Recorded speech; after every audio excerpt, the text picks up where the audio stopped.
Lovely stuff. And yeah, if you've missed any of the sessions this morning, you missed out on an absolute treat. Many selections we've had. And yeah, we are recording them, so you'll be able to watch them back on the website. We'll post the links later on. And the fair is still available until 8 o'clock tonight with all the live functions of the chats and everything. So there's people on the stalls until 8. So if you've just joined the fair and this is your first bit of excitement, you come straight to the webinar because you know where it's at for a little bit of sports action. You can head back into the fair after this one finishes and get the rest of the action and see the other stalls. And the fair, the actual stalls and all the information will be available for another 30 days after today. So plenty more time to pop in. You can pop in every day if you wanted to. You could do a different stall every day for 30 days. Might not be the most efficient way of getting through the stalls, but it might be more fun. Anyway, I'm going to shut up and pass you over to Dan, Kate, Isabel and Andy to talk to you about sports. So over to you all. Amazing. Thanks very much, Ben.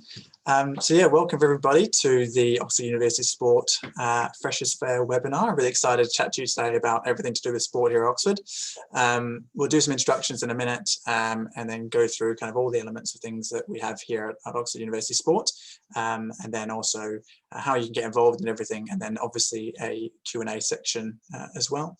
If you have any questions throughout the course of this, please jump in the Q&A section and type it in there, and then we'll get to it at the end. We might have already touched on your questions as we went along, but we'll do our best to answer everything for you. Yeah, so without further ado. So my name's Dan. I'm the sports coordinator for competitions, which essentially means I look after our BUCS program and our performance program, which I'll explain to you about in a little while. We also have Kate here. Hi everyone, yes, my name's Kate and I'm the sports coordinator for participation. So I'm basically concerned with getting more people active at the university. We're also joined by Izzy, who's from our Sports Federation Executive Committee. Izzy, do you want to introduce yourself? Yeah, hi, I'm Izzy. I'm basically the welfare officer for the Sports Federation Executive, and I'm also the president of the Walking Club. Fantastic. We also got Andy here as well, who's a sports services manager who'll be helping out with some questions later on. Sorry, you're not on this list, Andy. My apologies. But yes, to get us started, I have a video to give you a bit of a taste of what Oxford, what Varsity series in particular is like. So yeah, sit back and enjoy.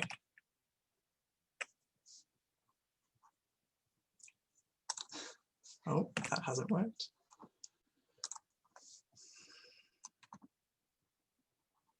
Inevitably, it's not working the way I expected it would.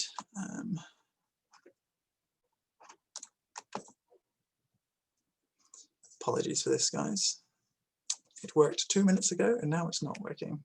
What we'll do, I'll swing back to it in a little while. I might open up the exact YouTube link, or maybe Kate can find it while we keep talking. And I'll get on to university sports clubs. Here at Oxford, we have 82 different sports clubs that you can get involved in, which is one of the largest ranges of sports that you'll find anywhere in the country, which is quite exciting for us and exciting for you as students. We have quite a few different types of sports, which range everywhere from outdoor pursuits such as kayaking, mountaineering, water sports such as sailing and windsurfing.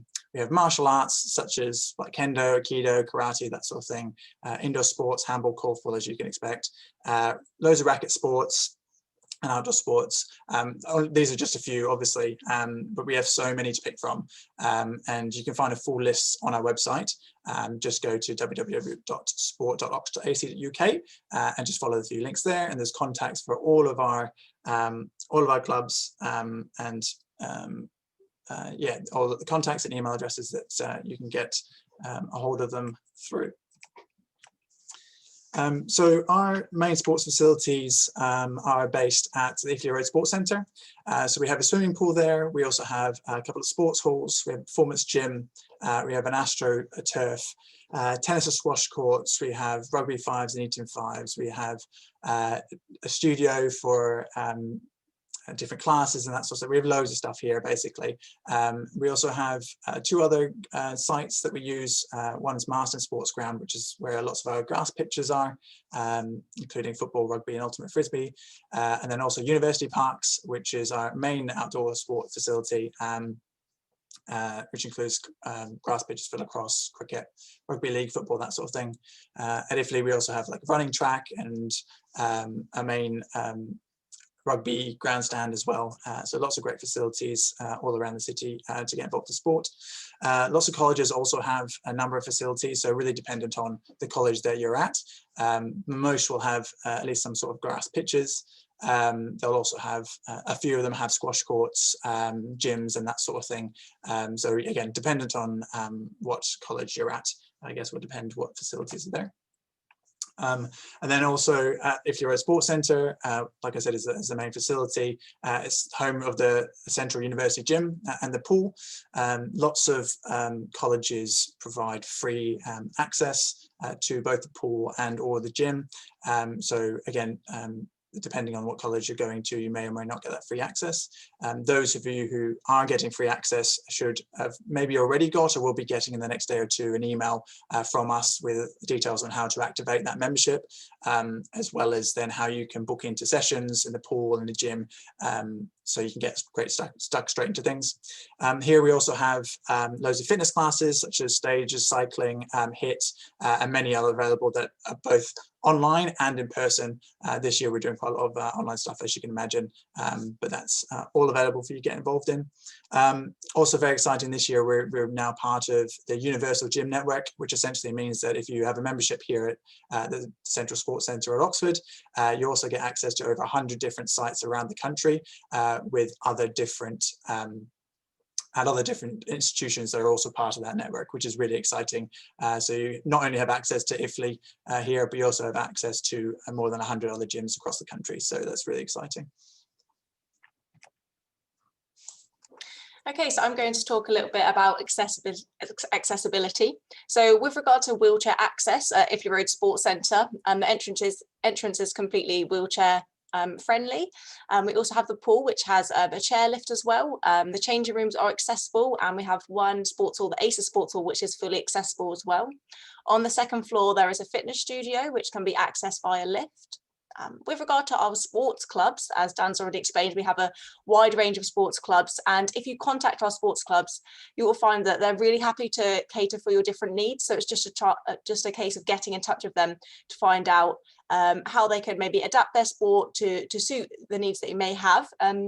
I've listed some examples here of some clubs who have sort of really got on board with being sort of fully accessible. We have the basketball club, who now have a wheelchair basketball team, which has sort of like a mixture of people with a disability and without disability playing together.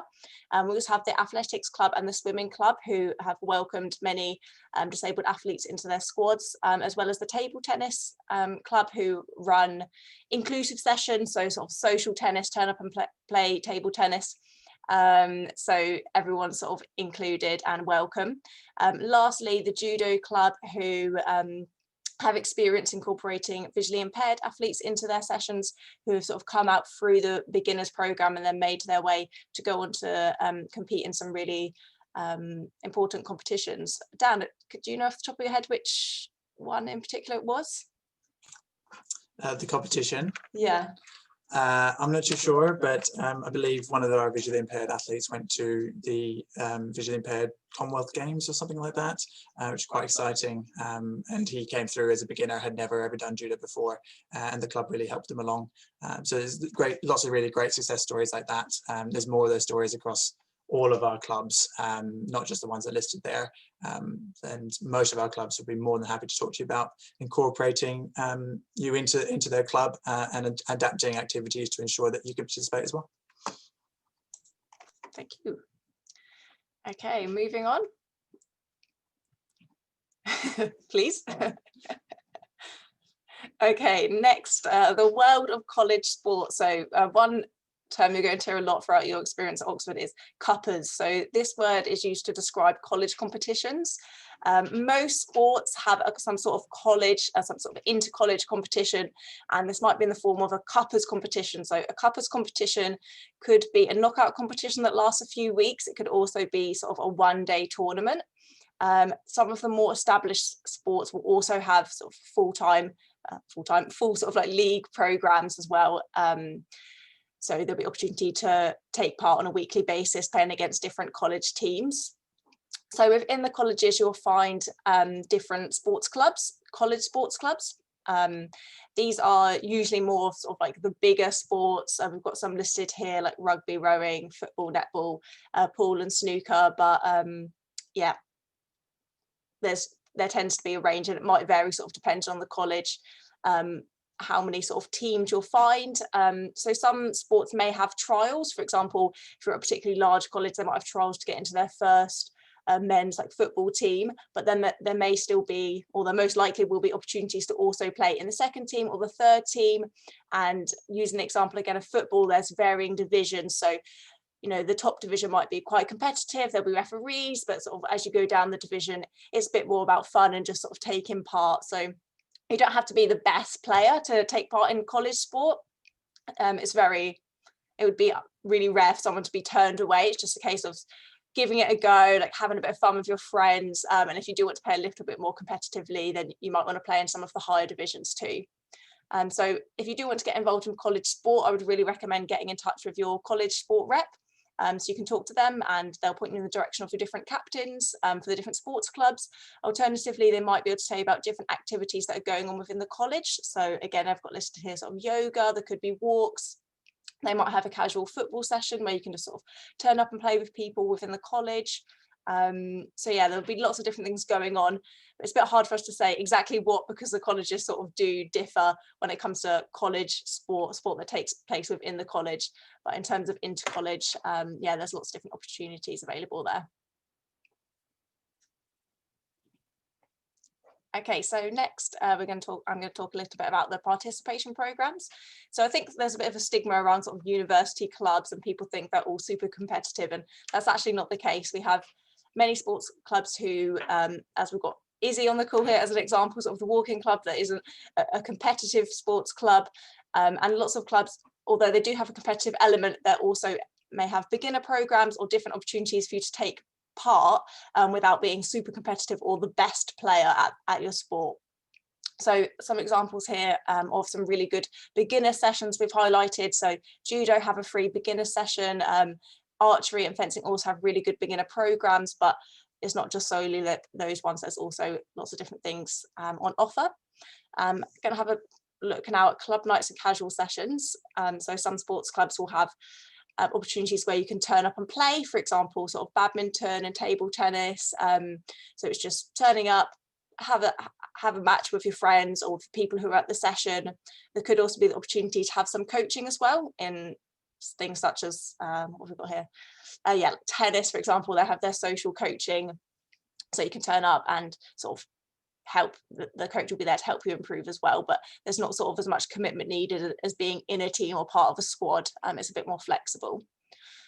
Lastly, development squads. So a few clubs have development squads as well. So for example, if you maybe trialed for a team but you weren't successful, then there'll be the opportunity to attend the development squad and sort of get better, so that next year hopefully you will be able to enter into a team if you aspire to sort of play in the Bucks programs or in the Varsity.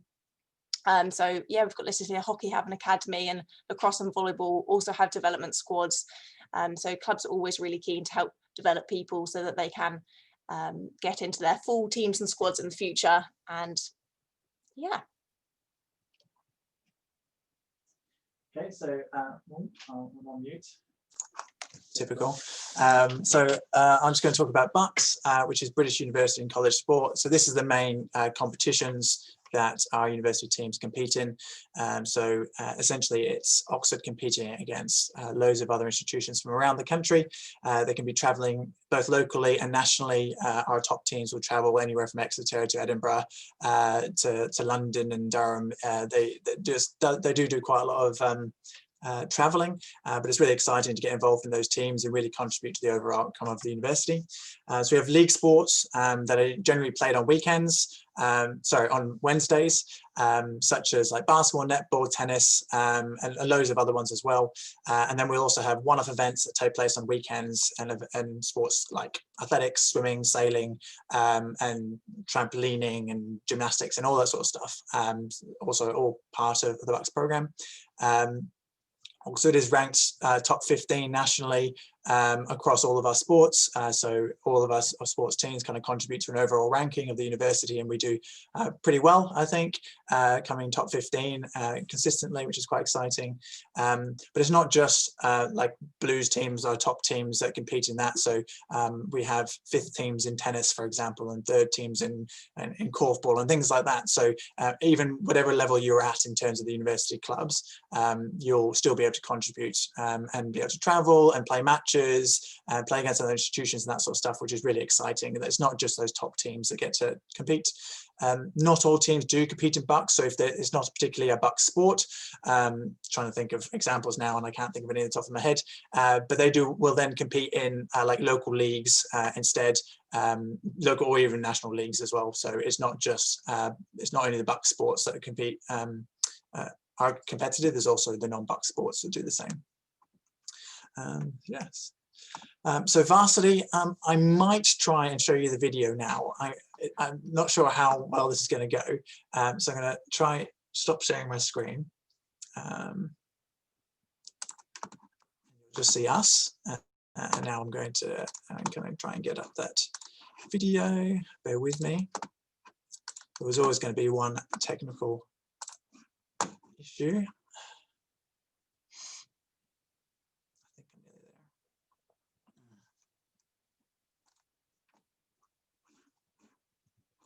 Okay, and now I'm going to try sharing again.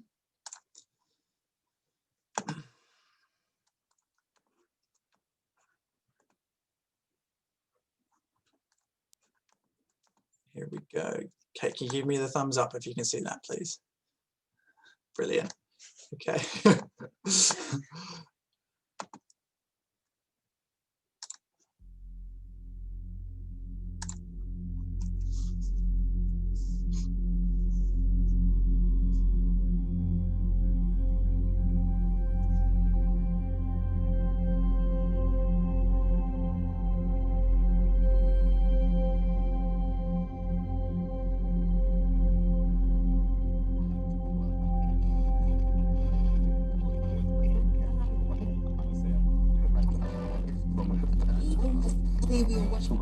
For the first time in industrial history,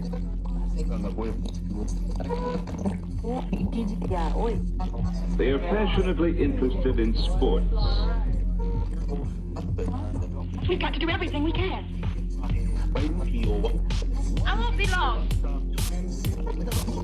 That combination of new lung power, changed voices, and boundless energy is hard on the neighbors. This is only the beginning.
Right. So hopefully they gave you a little bit of insight. I realized that was probably not quite as smooth as we'd liked it to have been. It would have been better if it was embedded in the PowerPoint like it was meant to be. But anyway, if you do want to have bear with me, I think something's playing in the background now. Invest as little as £1 in the world's greatest companies with zero commission and zero fees, Sorry about only this. with Trading 212. Buy stocks with a single tap.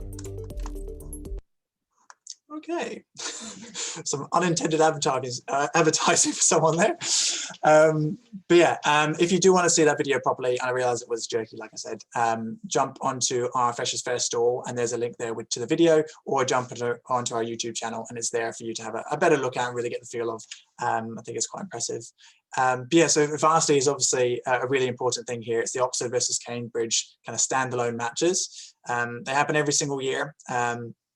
Every single sport will have, every single competitive sport will have a varsity match of some sort, and it's not just the Blues teams either. So you could have any team having a varsity match regardless of the level that they're at. So obviously the big ones are like rowing, rugby, and football, cricket, that sort of thing. But even like the third team, korfball, for example, will have a varsity match which everyone goes out to watch and gets involved in. So it's quite exciting. It's like the culmination of all the students' year.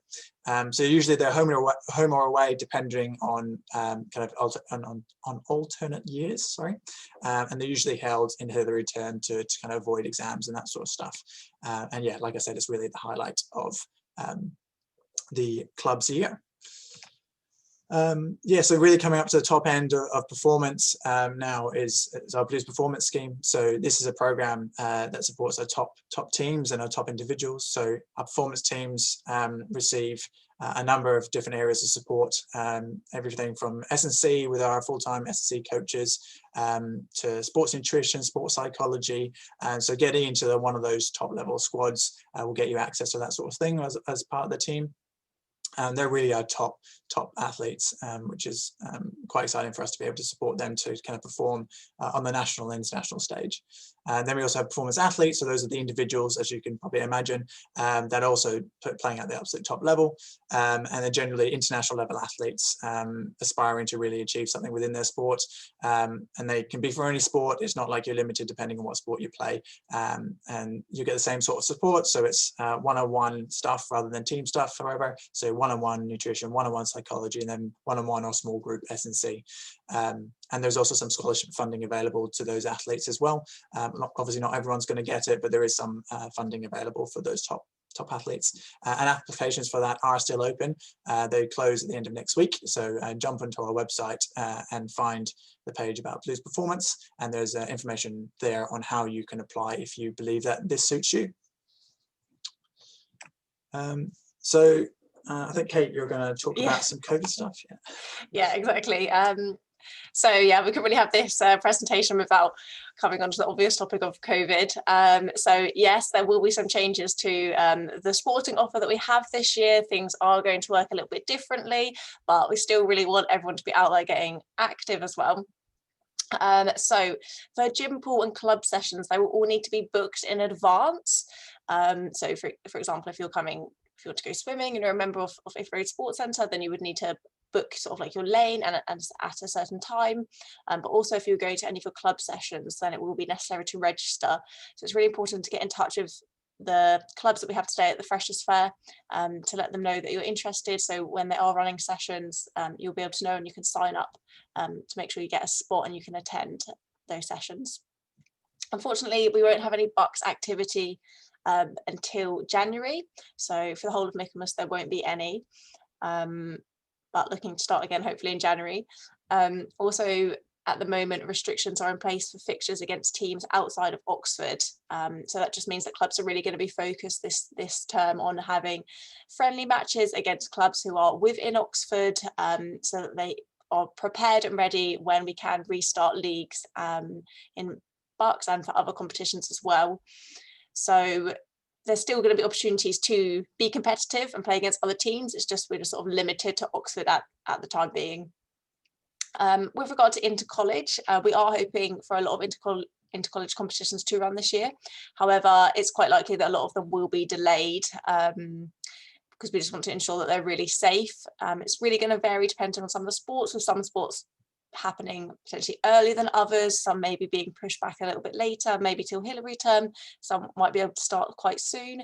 But a lot of these are organised by our sports clubs, and they are sort of doing the necessary planning to ensure that they will be safe for when they can return and everyone can enjoy the competitions. So with regard to the IFLE gym pool and other facilities, they are open and ready to use. I have seen we've got one question actually on the Q&A about the swimming pool and whether it's open or closed due to COVID. So to answer that question already, the swimming pool is open, so please get your membership and you'll be able to book yourself in for a swimming slot. You also might want to speak to some of the swimming pool-based clubs that we've got as well in the sports fed sort of hall area, and have a chat with those clubs too if you're interested in any sport in particular in the pool. Yeah, so I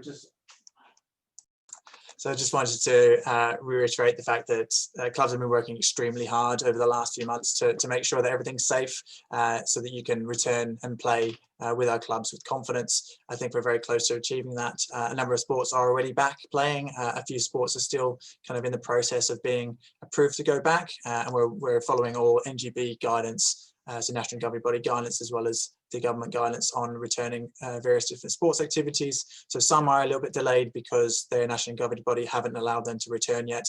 So we're waiting for them to approve that. A few are with us to approve. And so we're very close to getting a lot of sports up and running again. But like I said, a lot of them are already starting.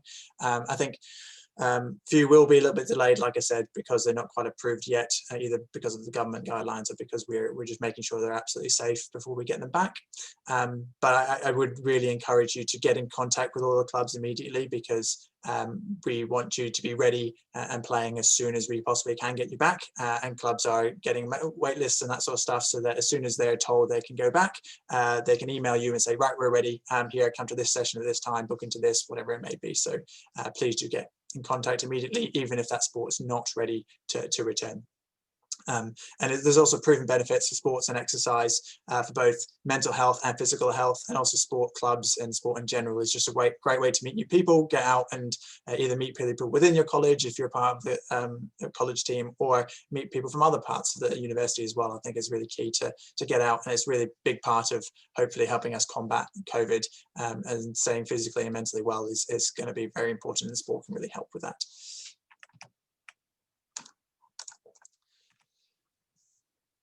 I'm going to take this, I guess. So if you're interested in trying out for any of the uni teams, then get in contact with the club directly now, because some of them are holding trials now, some of them are holding taster sessions and that sort of stuff. So in terms of getting involved, that's the way to go in terms of university teams. All the club contacts are on our website, www.sport.oxford.ac.uk. That colouring is horrible on that slide, I realise. But yeah, get in contact with them as soon as you possibly can and get stuck in. Go and say hello to them all today. They're at the Freshers' Fair. Most of them have got stores. Some of them are not there today for various reasons. But if you've got any questions about them, either ask them now in the Q&A or ask us at our store, and we'll be more than happy to help and answer those. If you're interested in college sport, contact your college sports rep. Each college should have a JCR and an MCR sports rep, so both undergrad and postgrad students know where to go. So really get in contact with them ASAP. Follow us on social media. We'll promote various opportunities for you to get involved in sport and physical activity in general. And if you're still not sure, then email us sportsfed@sport.oxford.ac.uk, and that's also on our website, so don't feel that you need to remember that, and we can point you in the right direction. So yeah, there's lots of information there, and that kind of brings us to the end of our formal presentation. So if you do have any questions, please chuck them in the chat now, and then between us we'll try and answer as many as we possibly can. And yeah, thanks very much. Let's see if we have any questions, I guess. I can just start off if you want with the first question. Go for it. Cool. Can you mute? Thanks. Okay, so we've got a question here about tennis. So it says, if you're in a team, say the tennis fifths, can you go along to social training too? So what I will say is that if you are, for example, in the tennis fifths team, then there would be opportunity for you to obviously have like your own your own trainings with your team, and there would be a coach there too. To be honest, I think for this, because it's quite sport specific, you would be best to ask the tennis club directly. So it might be one that's best directed towards them. They do have a stall. If you do struggle to find them, they might be under lawn tennis. So I'm not sure, unless anyone else from the panel has specific information on this. No, I think you're spot on. Okay, cool. Shall I take the next one? Yeah. So how can we find out about university club trials and development squads? I think we probably covered that in the presentation, but just get in contact with the club. That's the best way to do it. Lots of them already promoted it on their social medias and that sort of thing. So if it's not on the social media, then just send them an email and say, hey, I'm really keen on getting involved. How do I get to that? Get involved in trials. They might not even have trials. They might just have general squad trainings and that sort of stuff, and be slowly easing back into things. So just get in contact with the club, and that'll be the best way to find out if there's trials or where they are or when they are. So I guess the next question is also about netball trials, the same sort of thing. Just get in contact with netball and they'll be able to give you information about that. Same with football. Lots of things, questions about trials. Do you want me to take the next one? Yeah. Great. So we've got a good question here. Is it possible to play for a different college in a college team? So this is actually a really good question, and yes, it is possible. So if you find that maybe you're at a slightly smaller college and there's a sport that you're particularly interested in, but your college doesn't have a team for that sport, then it is possible to join up with another college. There are instances where the sports club might sort of merge colleges together, or there might be sort of historically merging of colleges. So you will find that some sort of joint teams already exist, but I would say generally the rules aren't that strict in terms of playing exactly for the college that you belong to. So yeah, there is always an opportunity to get involved in college sport. Great. Before I answer the next one, I'll say if people have questions that they might want to direct to Izzy, for example, she's a student here at the moment, gets involved in lots of things. I'm going to put you on the spot, Izzy, and hopefully someone asks you a question just about how to manage perhaps sport and your academics and that sort of stuff. Then Izzy's the perfect person to ask. She's not only involved in the club, she's also president of Walking Club, she's welfare officer for Sports Fed Exec, and she's studying full time. So a great person to ask about those sort of things. But I'll answer the question about club membership fees. So yes, clubs do charge subscription fees. They're very reasonable in my personal opinion. Maybe I'm a little bit biased, but they also vary between clubs. So obviously some sports have been more expensive than others, so they might charge a little bit more. Also some club membership fees will include lots of things like kit and that sort of thing. So you might pay a little bit extra, or some won't, and then you have to pay kit on top of that, for example. So yeah, it varies by club. There is also some clubs which don't necessarily charge a full-time subscription fee. Walking Club that Izzy's involved in, for example, might just charge you for trips that you go on, for example. And again, it depends on the trip, depends on the club and that sort of thing as well. We've got a question here. Do you have a spike ball club? You know, we have 82 sports clubs, and I didn't think it would be possible for someone to come up with a sports club that we don't have, but we don't have a spike ball club. But if you feel like there's a lot of interest out there for spike ball, then do let us know. We do welcome new sports clubs. So if there is sufficient interest, it's definitely a conversation we'd be open to. So yeah, please let us know if there's interest out there for a spike ball club. Not currently, I'm afraid. So a question here about Sports Society seem to have web pages that aren't at the fair and also can't tell if they're still active.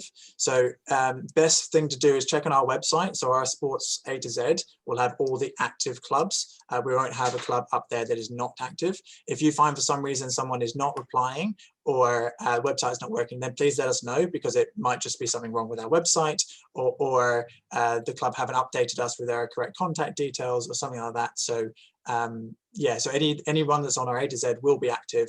So let us know if you're finding that that's not the case for some reason, and we'll rectify that for you. Izzy, did you want to come in and answer Dan's question earlier about balancing student life and sports, and maybe anything else that from a kind of sports fed exec side about welfare and your role there as well? Yeah, I guess I can answer that. I guess it's as long as you kind of manage your time relatively well, then it's easy to balance both of them. In fact, I think doing physical exercise as part of the kind of time at university is actually probably beneficial to you, especially at this time where you're kind of at the screen a lot. It's kind of, it can actually enhance your academic performance, taking a break for a bit to do the sport. So it's relatively easy to do. Obviously, if you choose like lots of like 10 sports clubs, then it's probably not going to work out too good for you. But if you choose like 1 or 2, then you should be fine. Obviously, the number you can take really depends on the commitment of the club. So like, for example, not to pick on rowing, but if you were to be competing in like the Blues rowing squad, then you can probably only do the Blues rowing squad and academic stuff and then some social stuff. But if you're in a more chilled sports club, then you can definitely maybe do a couple and you'll be fine kind of time managing. You made a really good point there. And if you're keen to get involved in lots of things, then usually someone that's like in a Blues team, it's rarely that a Blues team athlete will do more than one sport, unless it's like cricket and hockey, which are different seasons. But getting involved in college sport is a great way to like get involved as much as you possibly can, because there's very much there's not very much commitment involved in college sport most of the time, and there might be one-off events and that sort of stuff, which is just good fun. So it's a good chance to kind of try new things out, try a sport that you've never done before. Izzy, do you want to maybe give a bit of an idea of kind of some of the welfare support that clubs offer, or perhaps the exec offers? So I guess like each club has, well, not some clubs don't, but a larger number of our sports clubs have a welfare officer, which is kind of someone on the team that if you have any kind of welfare related issues, you can go to confidentially and they can kind of help, whether that's funding or mental health or your physical injury or something that's kind of bothering you.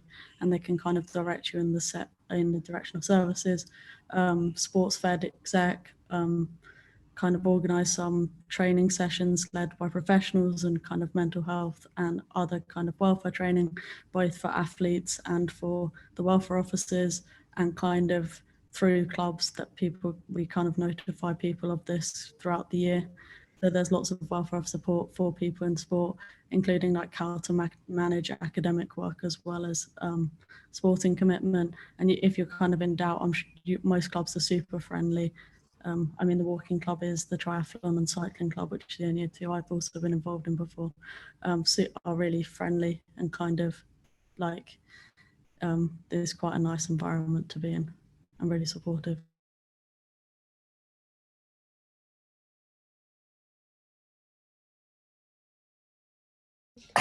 Go for it. Get the time in the limelight. I'm just going to go back to George's question, because it's partly about trials, but it's partly about a couple of specific sports. So just to confirm, you are right that football is currently running and futsal is.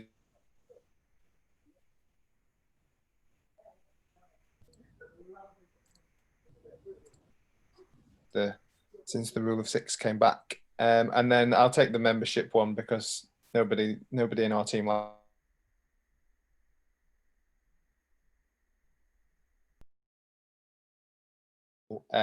if you were just accessing it for like personal swimming, there is a swim only option, but it's only available to members of clubs that use the swimming pool. So if you were to join the swimming club or the water polo club or Octopus or any of those that use the pool, there is a slightly cheaper option to access the pool for those club sessions.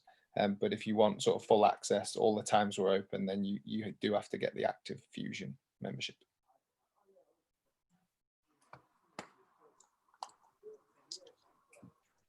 I think the only one that we haven't answered is Madeline's one. Do you need a reference or CV for university first teams? So it kind of depends, I think, a little bit on the team. Obviously, the top performance teams will probably ask you a bit more information. It might be that this year they ask for more information than normal, just because they might not be able to see you in person as much as they would like. But usually the answer is no. It's a case of going to trials and they'll put you in the right place. It won't be a case of having to provide a CV as such. It's just being there and showing your best on the day, and then not necessarily cutting you completely, but then slotting you into the right team that would suit your ability, which is something we probably haven't touched on there. Is like, don't be scared to go to trials. They're not trials whether you get in or not. Some clubs unfortunately do have to draw the line somewhere, but it's a case of like, okay, where do you fit in the club, as opposed to do you get to play that sport at all? That's definitely not the case. Again, we try to make it as welcoming and open as we possibly can, and if God forbid you don't make it at like the fifth team or something like that, and the club doesn't have a participation program, then obviously college sport is perfect, and that's why the college system is brilliant, because it does allow everyone to compete at whatever level they want, with whatever commitment they want as well. So yeah, don't feel scared to go to trials. Brilliant. It's your last chance of chucking any questions into the Q&A. Got a couple more minutes left, so if you do have any questions, pop them in to that. And just for what you said, Darren, reminded me exactly what happened to me. I tried out for uni hockey, went to a couple of sessions, and then played college hockey. I had a great time. Great, that's why we love to hear that. That's a good customer journey. That's great. Brilliant. Any other questions, or anybody else, anything else from the panel want to add or touch on? Izzy, you want to give us a little bit of information about Walking Club this year? What's coming up? What can we expect? Walking Club. Yeah, I guess like we can operate relatively well given the circumstances, apart from reduced capacity. We kind of have like 3 big trips going trekking in like the winter, spring and summer back. And then we kind of have a challenge events, which are kind of walking from Oxford to Banbury this term, and then walking from Oxford to London continuously at the end of Hillary term to kind of raise money for charity. Yeah, and then we have also like more chilled, like kind of just like walks that are less kind of endurance and more just kind of going for a walk and kind of enjoying yourself. Thanks, Izzy. And I think maybe just to round us out here, I'll just say I would just encourage everybody to get involved in some sort of sport, physical activity, whether it's competitively or socially. I think you'll miss out on your university life if you don't do that. It's an amazing place to like meet people. It's an amazing community, and they're so welcoming, all of our sports clubs. There's so much on offer. We've hardly touched the surface of what our clubs actually do. And if it doesn't exist, go out there and make it happen as well. So there's plenty of opportunity to start new things and put your neck out and try something new. So yeah, please do get involved, get in touch with us, get in touch with the clubs, get in touch with the college, and just get active and have fun. Brilliant. Thank you very much. Oh, have we got another? Is that another late entry? Do you have a bobsleigh club? Again, we don't, but if there's sufficient interest, you never know. So Ash, go out there, find some other fellow bobsleighers and get in touch. There you go. Watch this space. You could be seeing some new stalls at Freshers Fair 2021. Thank you so much to Dan, Kate, Isabel, and Andy for getting involved in today's session. All the sports teams have still got their stalls going on in the sports room in the fair. So do go away and have a chat to them. There's also a university sports stall there, so you can chat to the team directly. And as I said, they've got their details there. So send over to the university sport website.